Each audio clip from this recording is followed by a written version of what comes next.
In the news tonight, another life lost to gun violence and police arrest a suspect within hours.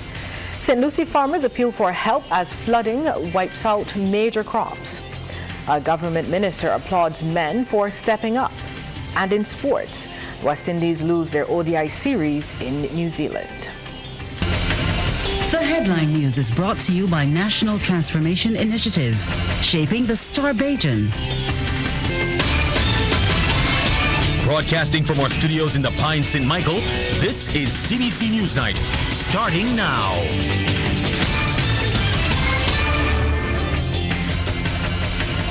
Good evening, I'm Lisa Broom. Thank you for tuning in.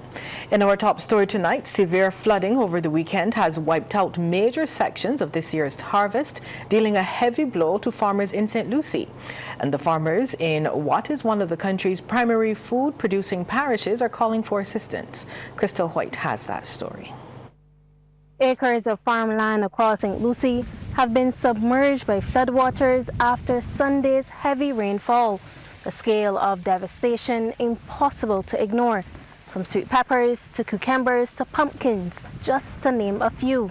A number of crops have been wiped out, and farmers are already warning that the country could face shortages by Christmas. Most times people believe that when you hear that farmers getting rain, that is always a good thing, but this is too much rain. When I came here, I was probably try to keep myself from crying because I didn't want to add any more water to what was there because it was so much. Vehicles were in the road can't pass because of the same water that was coming across the ground. This is 10 acres of land. You just can't get up and just stick a seed in the ground and expect to get a crop just like that. It takes time. So certain commodities are going to be under serious pressure. Things like sweet peppers and the longer crops that you would need, melons, whatever. It's going to impact definitely the commodities that you would have for Christmas. He says he is hoping for government assistance. Paul Chan, another farmer in St. Lucie, says they've lost thousands of dollars. All this is on my shop. From watermelons to onions. This plant last 2 weeks. Done. This will happen here, and they say you can't reap this here, we can't get nothing here. Man, we got real challenge we face here, real challenge. Sometimes we plan with things we don't even get for carry it out. Of the places and the water, it's just there rotten, and we gotta go all over again now, start it again. So you see them sweet pepper, this what you see here? Let me touch there now. Yeah, the water turned this right. Yeah. Before I could go again, I gotta get in the tractor here, plow it up again, and go start a new patch again. All these cucumber here gone, there's no coming back for this. Heavy rainfalls is a growing crisis that threatens both food security and livelihoods. Crystal Hoyt, CBC News. Well, although the rains have stopped, waterlogged fields are preventing them from plowing forward. That's according to Chief Executive Officer of the Barbados Agricultural Society, James Paul. One of the major difficulties that you have here is that you have to give the water time to get out of the ground. As we can see, there's certain parts you can walk. But certainly when you go through the ground, you can see there's still a lot of wet spots around here. And you will need some really good sunshine in order to get it to dry out so that the farmer can get equipment in if he needs to get equipment and get to work. You've had the water actually rearranging the lines. So you now have to do work fresh. It's likely to be shortages, but I am hoping, of course, we can minimize them as much as possible. Mr. Paul says proper drainage is a major issue for farmers, and he's calling for more to be done in that area. What's been happening is that the normal drainage patterns, they're being compromised. So for instance, where your accustomed water to come from, it's not coming anymore. And that's the thing you cannot predict because of the construction, something that happens in the area. So, you know, it is a very difficult situation where, for instance, now he has now to spend money, okay, to do back over what was done before. I am, of course, going to press the Minister of Agriculture to see what assistance can be given at this point in time. Another shooting, another life lost on the streets of Barbados.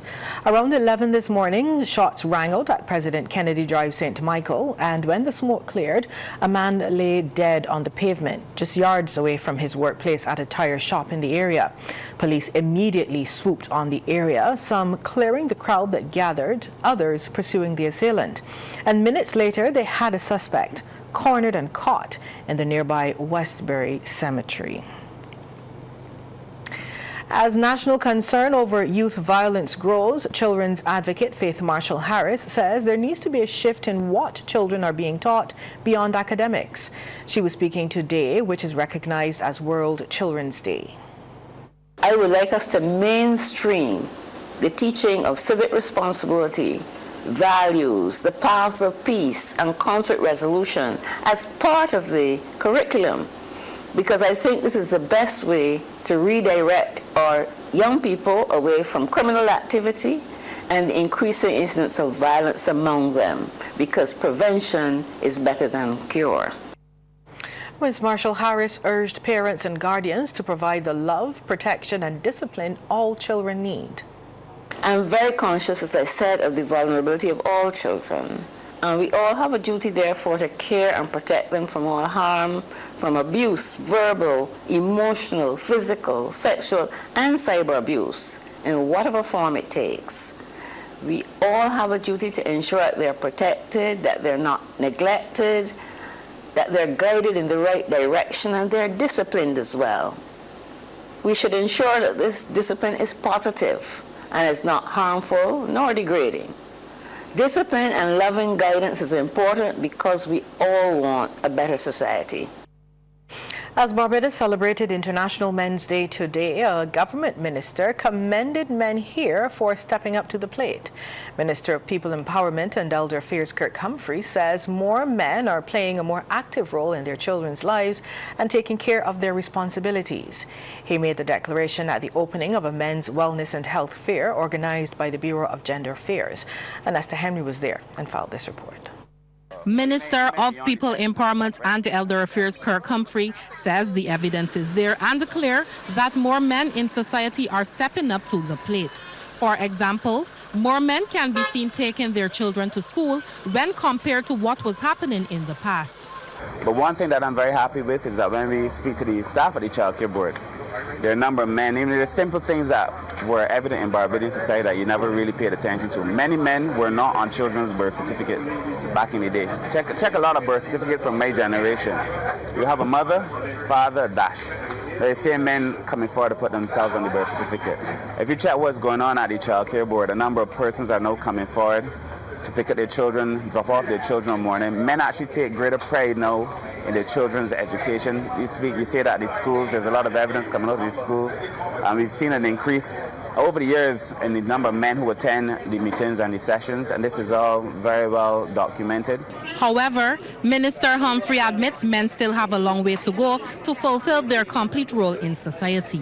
We're talking about reversing years of programming for Black Caribbean men that their role is only to be studs and to breed and to bring children. That was it. So you're now talking about a re-socialization that is going to take some time, but I think we're seeing the benefits of it and the evidence of it, and we have to just encourage it. Just encourage more men, and I think we're going to be okay.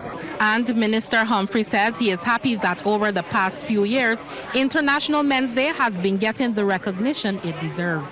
And certainly today, I myself received many personal wishes of Happy International Men's Day, which tells me that our message is getting out. There are many men in Barbados who do not feel as if they're celebrated. We have men who do not feel as if they're celebrated in their households, in their workplaces, in their communities. And a lot of that has to do with our post-colonial past, and I think we're working very diligently to be able to change that. During the health fair held by the Bureau of Gender Affairs in the car park at the Warrants Office complex, men were given an opportunity to access free health checks. Minister Humphrey says more men need to step forward and know what is happening with their bodies. One of the things that we know in Barbados is that Barbadian men, Caribbean men in general, Barbadian men in particular, do not like to receive medical checks. And because of that, by the time many men present to the doctors, they are at an advanced stage of a preventable illness. And we're hoping that during some of this, we'll be able to help reduce some of those instances of preventable illnesses in advanced stages. Minister Humphrey says government continues to pool resources into activities, including mentorship programs to encourage and support men. Onesta Henry, CBC News. Well, this story now coming to hand. Police have just identified the man who was killed at President Kennedy Drive in St. Michael. He is 27-year-old Jabari Stephen Carrington of 2nd Avenue, Thomas Gap, President Kennedy Drive, St. Michael. Lawmen are appealing to anyone with information on the shooting to contact the nearest police station. Coming up after the break, an independent senator suggests Barbadians should be taxed on what they spend and not what they earned. Minister of Energy and Business, Senator Lisa Cummins, says Barbados continues to see growth in international business activity, and the repeal of the Companies Economic Substance Act is expected to boost the sector even further. Speaking in the Senate, which today voted to repeal the legislation, Senator Cummins reported a steady rise in the number of international business companies choosing Barbados as their base. She said a recent assessment by her ministry looked at the number of companies that opened here, those that left the jurisdiction, and the reasons for their departure. The review shows the island recorded 1,517 new registrations in 2024, the highest on record. During the same year, 311 companies were dissolved. By comparison, in 2020, Barbados registered 934 new companies, while 237 were dissolved. We can see that there is a consequential difference between the number of new companies being registered in the country vis-a-vis those that are being dissolved. I want to draw attention also to the primary reasons for those companies that have been dissolved and have shifted jurisdiction. 19% of them indicated that the economic substance requirements that we are here repealing were the reason for them shifting jurisdiction. 19% of those companies that shifted. And so we can see, Mr. President, that what we're doing here and what we have agreed that is important for us to do here has a direct impact on Barbados' attractiveness as a domicile for global business. During his contribution to the debate, independent Senator Andrew Malalou supported the repeal of the legislation, saying the move aligned with what government promised to do. But he also suggested that there's a need to change Barbados' income tax regime. We may want to completely abandon the idea of taxing people on what they earn and purely look at taxing people upon what they spend. That is the way that other jurisdictions have approached it, and I think it is one that makes sense. If you want to spend a lot of money, you pay a lot of tax. If you want to save your money, you can save your money as well without tax. I do hope, in supporting this legislation, that at some point in time we can look at the overall income tax legislation and look to align it better with what our national interests are to grow this economy, being firm craftsmen of our fate and not relying on other countries for them to tell us what we can and cannot do. The annual National Thanksgiving Service will be held this Sunday at the Gymnasium under the theme Transforming Our Nation Through Faith, Hope and Love. It will feature major youth involvement, multi-faith participation and special musical presentations. Deanza Roberts reports. Government officials, faith leaders and the Barbados Police Service Band this morning called on Barbadians to attend this year's National Thanksgiving Service.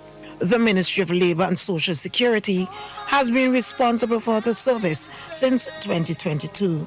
Deputy Permanent Secretary is Faith Prescott. There's a wide cross-section. All the stakeholders are involved, are part of that National Thanksgiving Service. This year's officiant, Bishop Marlon Jones, highlights that the service is multi-faith and multicultural.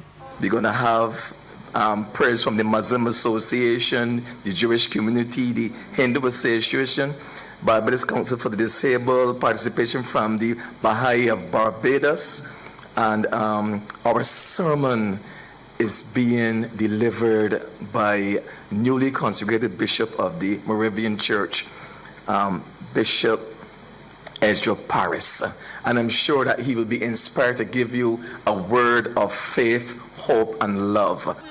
A major feature this year is the involvement of young people, including an ensemble from several secondary schools and the Youth Advance Corps. Assistant Director of Music, Senior Superintendent with the Barbados Police Service, Anderson Whitehall, shared details about the schools the choir is drawn from. Alexander School, Allen School, the Law School, Queen's College, Cormier School, Harrison College, Edges School, and Palmerine. These are members of the schools who are involved in choir along with other members of the community around Barbados and various communities. The service will begin with musical interludes at 9 a.m. and officially starts at 10. The President of Barbados, the Prime Minister, Cabinet Ministers and uniform groups are expected to attend. Deanza Roberts, CBC News. Sports Night is brought to you by Power In, Pause is Power, and by Dasani. Live first, Dasani after. Sports time now. Damien Best joins us in studio with the details. Good evening, Damien. Yeah, good evening to you, Lisa. Barbados Pride were forced to share the points with host Trinidad and Tobago Red Force after their opening 2025 CWI Super 50 Championship fixture was abandoned today. Persistent rain at the Frank Worrell Memorial Ground delayed the start by more than 4 hours, cutting the contest down to 20 overs per side.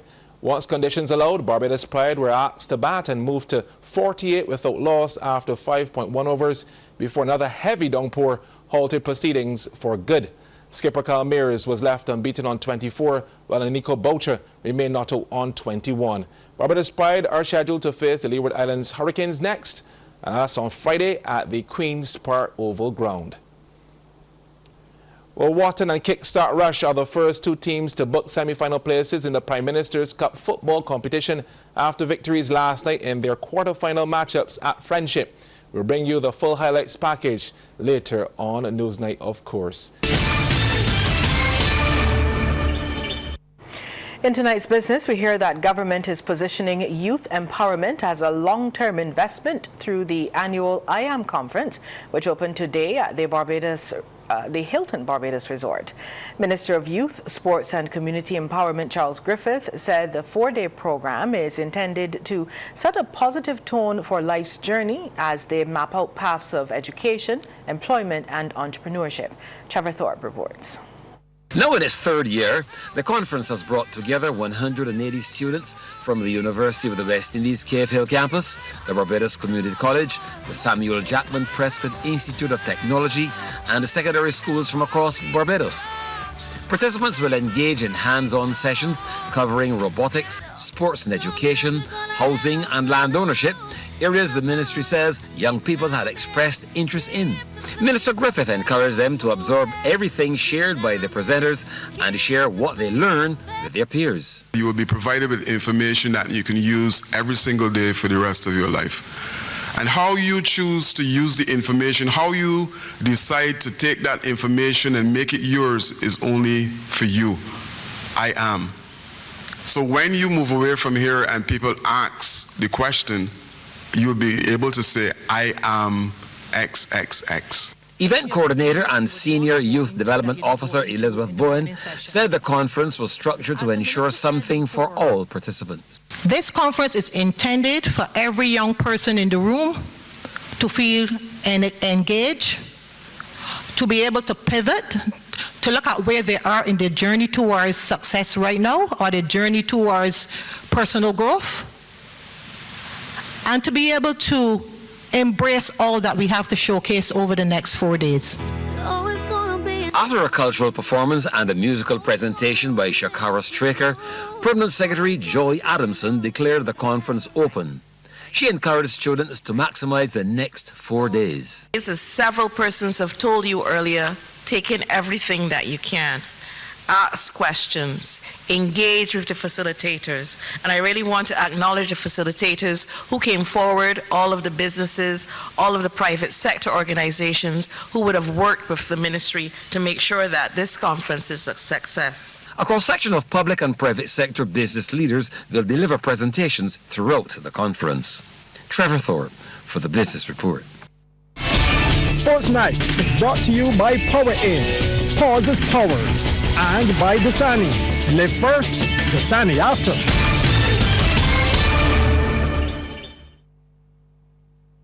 Time for the second half in sports now. Back over to Damien. Yeah, thanks so much, Lisa. We have more cricket news. The West Indies under-19s won the second ODI against England under-19s with a solid 6-wicket victory via the DLS method at the National Cricket Stadium in Grenada today. Batting first in a rain-affected encounter, England under-19s were contained to 160 for 5 as the West Indies attack was led by Jakeem Pollard with 2 for 20. In reply, the young Windies set a revised target of 190, reached 192 for 4 with 5 balls to spare. Their innings featured a steady opening partnership between Tariq Bryan with 31 and Arishona Fontaine with 39. However, it was Jonathan Van Lange who starred with the bat, hitting an unbeaten 57. The result sees the young Windies lead the series 2-0 with the third ODI set for Friday again in St. George's. Barbados' young volleyballers scored a tremendous come-from-behind victory over host Nicaragua when the Norseca Continental Under-17 Boys Championship served off yesterday.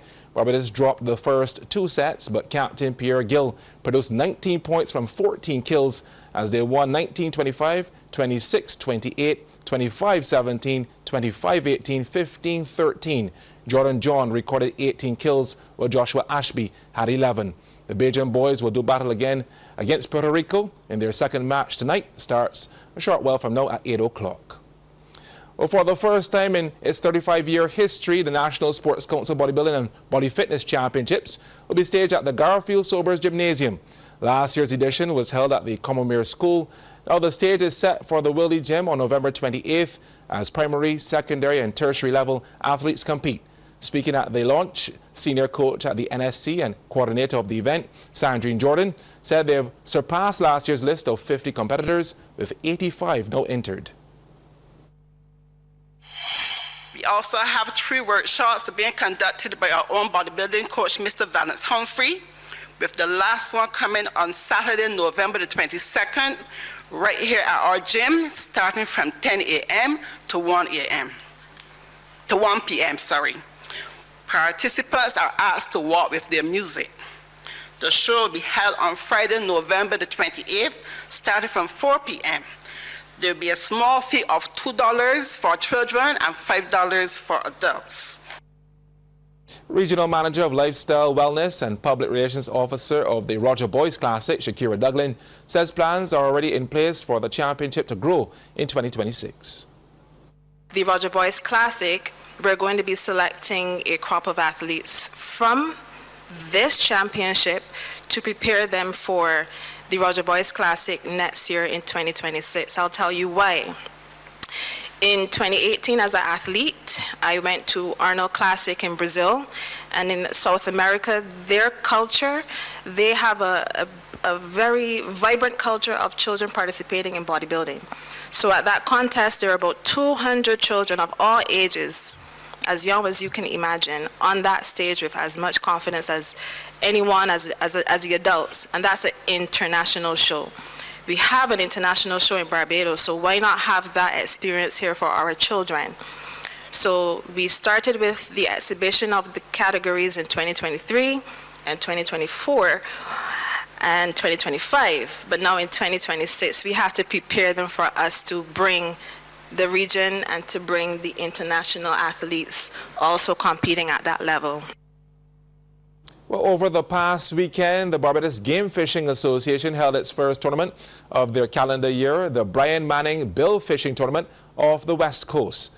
And when all anchors were dropped, the top 3 anglers were Noah White in third, Bradley Howell, who caught 3 sailfish, second, and the winner was Alec Nenzi with a seal and billfish. Among the overall crews, last year's reigning champions, Carib Girls, were third, with the Legacy crew in second, while the winners of the 2025 tournament was the 3-man crew of Wicked Tuna.